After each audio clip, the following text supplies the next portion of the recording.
Salut les topins. Je vous ai demandé si vous vouliez des résumés des œuvres de cette année et en effet vous êtes beaucoup à vouloir ce type de contenu. Bon, il y a aussi quelques esprits littéraires qui sont passés par là et qui n'étaient pas contents que je clash le français de la sorte. Il faut les comprendre et on peut en ressortir avec des échanges constructifs. Mais je vous prie de ne pas tomber dans le jeu de ceux qui se croient littéraires dans les insultes et la médisance. Soyons incultes comme ils le disent, mais restons classe. Bref, ce n'est qu'un détail, la majorité m'a supplié de sauver leur année. Mais j'ai tellement la pression là, il faut que je sauve des gens maintenant. Peut-être que tu as déjà essayé de te sauver tout seul en cherchant « Résumé le banquier Platon » sur Google. C'est ce que j'ai fait aussi. Mais voilà, les résumés restent au format texte, sans illustration, sans vue d'ensemble et sans structure visuelle. Après, t'as des types qui ont fait des vidéos sur YouTube pour parler du livre, et ça il y a déjà quelques années. Et comme par hasard, le nombre de vues explose sur leurs vidéos. Merci qui ? Merci les topins.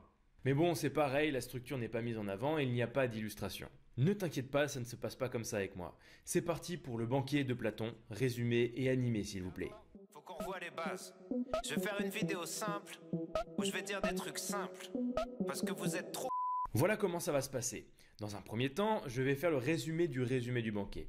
Oui, le résumé du résumé. Ici, je te donne la structure globale du livre en te racontant l'histoire dans les très grandes lignes. Une fois que les bases sont posées, on passe au résumé. Ici, je vais être un peu plus précis et je te raconte l'histoire un peu plus dans les détails. À la fin, je te propose de télécharger le résumé pour que tu puisses te rappeler de ce que j'ai raconté dans cette vidéo.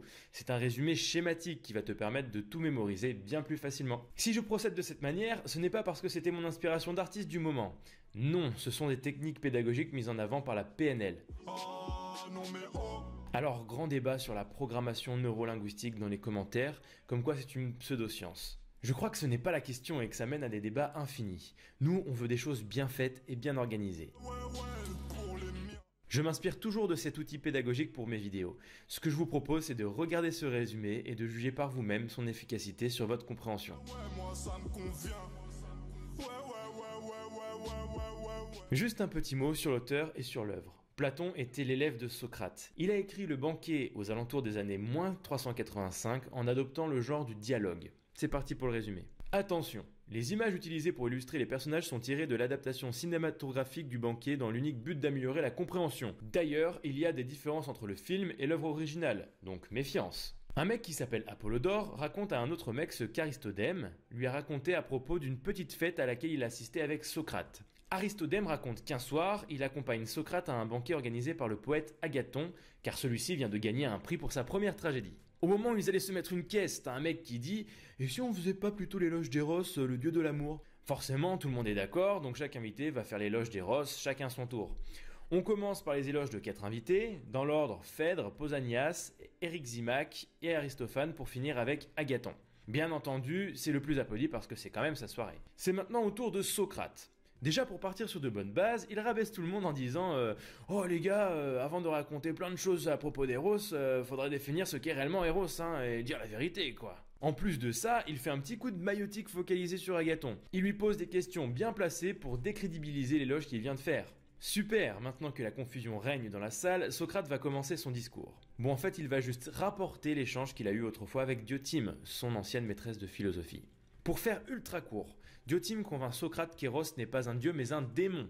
Enfin, démon dans le sens grec du terme, c'est-à-dire un intermédiaire entre les hommes et les dieux. Et son but suprême est bien plus subtil que ce que l'on pourrait croire. Cool, tout le monde est passé. Eh ben non, Alcibiade arrive soudainement à la soirée complètement ivre. Bon, vu qu'on est sympa, on va lui proposer de faire à son tour l'éloge d'Eros. Non, moi je vais faire l'éloge de Socrate. Bien évidemment, il kiffe Socrate et il est un peu jaloux. Il fait alors son éloge dans le but de dissuader les autres d'aller le pécho. On rigole un peu de lui parce que son stratagème est dévoilé et les discussions sérieuses vont pouvoir reprendre. Mais non, toujours pas, un groupe de mecs bourrés s'invite et incite les autres à boire. Classique. Certains partent et d'autres restent pour picoler. Socrate fait partie des poivreaux, mais bon, ce mec n'a pas un pet de jeu dans les rotules et il repart le lendemain à l'aube pour démarrer sa journée. Tranquille. Voilà, bon bah maintenant les fondations sont posées, on va pouvoir passer au résumé. Apollodore, qui revient de Phalère, rencontre Glaucon. Ce Glaucon veut que ce premier lui raconte ce qu'il s'est passé lors du banquet. Vu qu'Apollodore n'y a pas assisté, il va lui raconter ce qu'Aristodème lui a raconté, car lui a accompagné Socrate à cette soirée. Aristodème prend la parole. Enfin, c'est toujours Apollodore qui raconte. Il croise Socrate qui vient de se faire tout beau pour aller au banquet organisé par Agathon et célébrer le prix qu'il a reçu pour sa première tragédie. Aristodème n'était pas invité, mais Socrate le parraine. Les voilà tous deux partis pour cette soirée, mais Socrate ralentit, sûrement parce qu'il est parti dans de grandes méditations philosophiques, et dit à Aristodème de partir devant. Il arrive tout seul. Agathon l'accueille, mais il se demande quand même où est passé Socrate. Les convives commencent donc le souper sans lui. Socrate arrive en plein milieu du repas et s'installe à côté d'Agathon, car ce dernier veut être en contact avec son savoir. À la fin du souper, ils commencent à boire. Pausanias et Aristodème ne se sentent pas de boire car ils ont pris une tôle la veille et invitent les autres à la modération. Eryximach, le médecin du groupe, rappelle les dangers de l'alcool. Sam, celui qui conduit, c'est celui qui ne boit pas. À la place, il propose de renvoyer la joueuse de flûte pour se consacrer à faire l'éloge d'Eros. Cette idée lui vient en fait de Phèdre qui considère qu'Eros n'a jamais eu l'attention qu'il mérite, car d'habitude on privilégie d'autres divinités. Les autres approuvent, Eryximach peut donc exposer les règles de la soirée.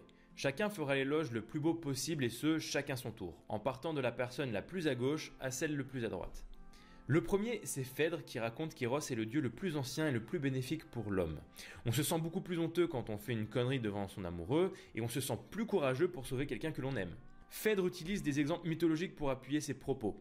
L'amant, c'est-à-dire celui qui aime, est considéré comme plus divin que l'aimé, car il est inspiré par Eros. Apparemment, il y a eu des discussions avant le prochain discours, mais Aristodème ne s'en souvient pas. Super la fiabilité de ce que tu racontes. Ensuite vient le discours de Pausanias qui contredit Phèdre. Il n'y a pas qu'un seul Eros, mais bien deux Eros différents. Et ça parce qu'il y a deux Aphrodites, une céleste et une vulgaire.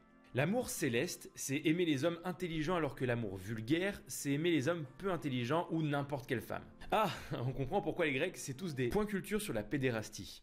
Dans la Grèce antique, il s'agit de la relation entre un homme adulte et un garçon plus jeune. L'adulte, souvent barbu, va transmettre son savoir à un disciple plus jeune, souvent par le biais d'actes sexuels, et le meilleur moment pour ça, c'est quand le jeune garçon commence à avoir du duvet. Non, il n'y aura pas d'illustration. Pausanias nous explique les modalités de la pédérastie, comment c'est perçu dans les différents États, et plus particulièrement à Athènes en exposant les règles au sein de la cité. Et ouais, c'est réglementé ce genre de choses. Pour lui, si les deux hommes suivent l'amour céleste et ont le même but de justice et de vérité, eh ben c'est tout bon. Normalement, c'est Aristophane qui doit tenir le prochain discours, mais bon, il se tape un hoquet. C'est donc Eryximach qui va prendre sa place après lui avoir donné des techniques pour arrêter le hoquet. Eryximach complète la théorie qui vient d'être énoncée par Pausanias. Pour lui, les deux Eros ne s'appliquent pas seulement chez les hommes, mais aussi à la médecine, la musique, l'astronomie et aux dieux en général. En fait, dans tous les domaines, il faut garder les deux Eros pour qu'il y ait une harmonie. Aristophane en a fini avec son hoquet et prend le relais. Il raconte un grand délire sur l'origine des hommes. Au début, on était des sortes de boules avec 4 bras, 4 jambes et 2 visages. Vu qu'on était vilains et orgueilleux, Zeus nous a coupés en deux pour nous punir et maintenant nous cherchons désespérément notre moitié perdue. Il faut donc célébrer Eros pour qu'il nous aide à retrouver cette moitié et de nouveau atteindre l'unité. Bon, je ne donne pas tous les détails et tu peux aller voir la vidéo du discours d'Aristophane qui est plutôt bien faite. On arrive à l'organisateur de la soirée, Agathon. Pour lui, tous les discours précédents se focalisent trop sur ce que provoque Eros chez les hommes et il ne parle pas assez d'Eros lui-même. Alors là, il fait le meilleur éloge de tous les temps. Eros n'est pas le plus ancien comme disait Phèdre, mais il est le plus jeune en plus d'être le plus beau et le plus vertueux des dieux. Il est délicat et s'harmonise avec toutes les âmes. Il est plein de qualités, il ne fait pas subir d'injustice ni de violence, il est modéré au point de dominer les désirs et il est courageux. Pour finir, il apporte énormément de bienfaits dans la poésie mais aussi dans tous les autres domaines. Bon, gros succès autour de la table, tout le monde applaudit Agathon. Socrate est le prochain à passer, mais il est embarrassé qu'il y ait eu un discours si beau. Pour régler ça, Socrate critique la méthode de l'éloge. Les autres convives se sont trop focalisés sur les bons côtés d'Eros, sans réellement savoir ce qu'il est réellement. Socrate veut s'exprimer d'une autre manière et tout le monde lui donne le feu vert.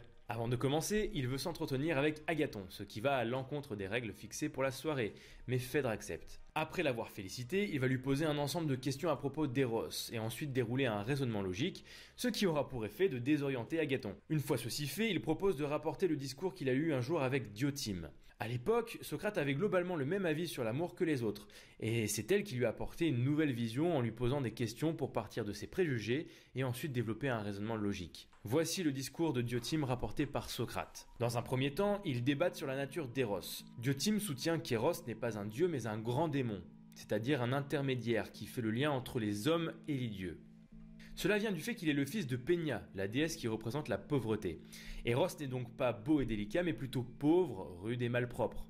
Il ressemble à un SDF quoi. Il est aussi le fils de Poros, dieu qui représente l'opulence, c'est-à-dire l'abondance de biens, ce qui fait qu'il recherche la beauté et la bonté.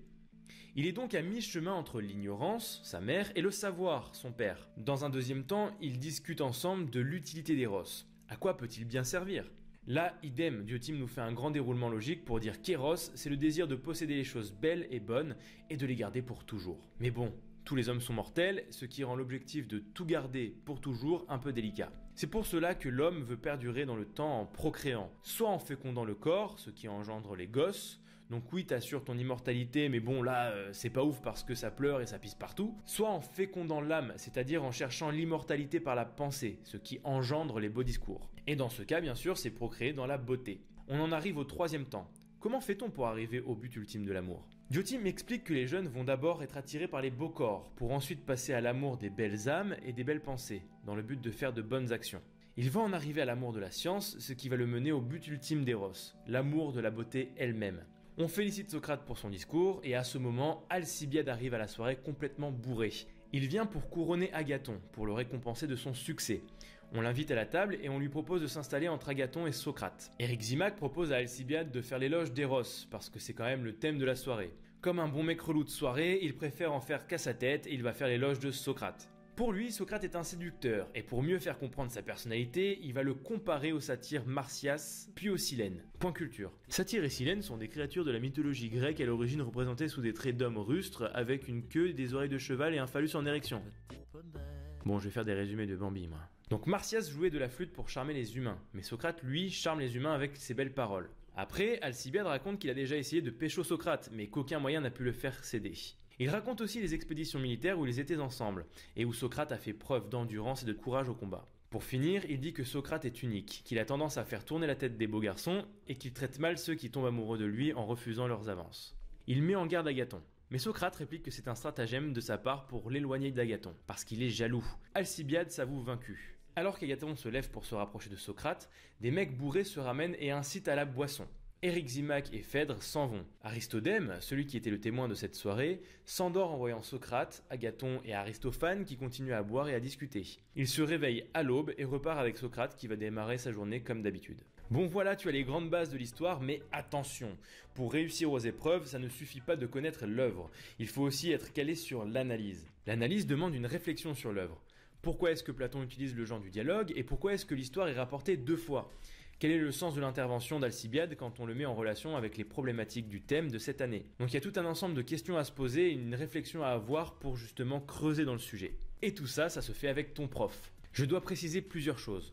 Premièrement, je n'ai pas lu le livre pour faire ce résumé. J'utilise la stratégie que je décris dans la vidéo sur le français, que tu peux aller voir quelque part par ici. Non, mais c'est un ouf lui, il se permet de faire un résumé alors qu'il n'a pas lu l'œuvre, et puis de toute façon, faut lire les œuvres de français, blablabla. Bon, voilà justement, deuxième point, toutes les informations que je délivre dans cette vidéo sont vérifiées par mon ancien prof de français qui enseigne toujours en prépa. Je me sentirais vraiment mal de te raconter n'importe quoi et que tu utilises des conneries dans une dissertation. Comme d'habitude, toutes les sources que j'ai utilisées pour faire cette vidéo sont en description. Et dernière chose, j'ai fait une sélection des différents contenus relatifs à l'œuvre. Vidéos YouTube, résumés de blog, adaptations cinématographiques, podcasts, etc. C'est une sorte de bibliothèque où toutes les ressources intéressantes sont triées par mes soins. Mais je ne connais pas tout et si tu as des références à propos du banquet, tu peux lâcher ça en commentaire. Et d'ailleurs un grand merci à Rado pour cette idée. Bon, maintenant tu peux télécharger le résumé, le lien est dans la description. S'il te reste des zones d'incompréhension, tu peux faire des recherches spécifiques sur les éléments qui te bloquent. Et tu peux même essayer de lire le bouquin. Avec la vue d'ensemble et la compréhension que tu as maintenant, ce sera beaucoup plus plaisant. De mon côté, je bosse sur le prochain résumé. J'ai cru comprendre que la grosse difficulté de cette année, c'était la chartreuse de Parme. Oui, ça doit être ça. Comme d'habitude, laisse un like et un commentaire pour soutenir mon travail. Je t'en serai extrêmement reconnaissant. Pour ne pas louper la suite, tu peux t'abonner à la chaîne si ce n'est pas déjà fait. Je te dis bon courage et à très bientôt.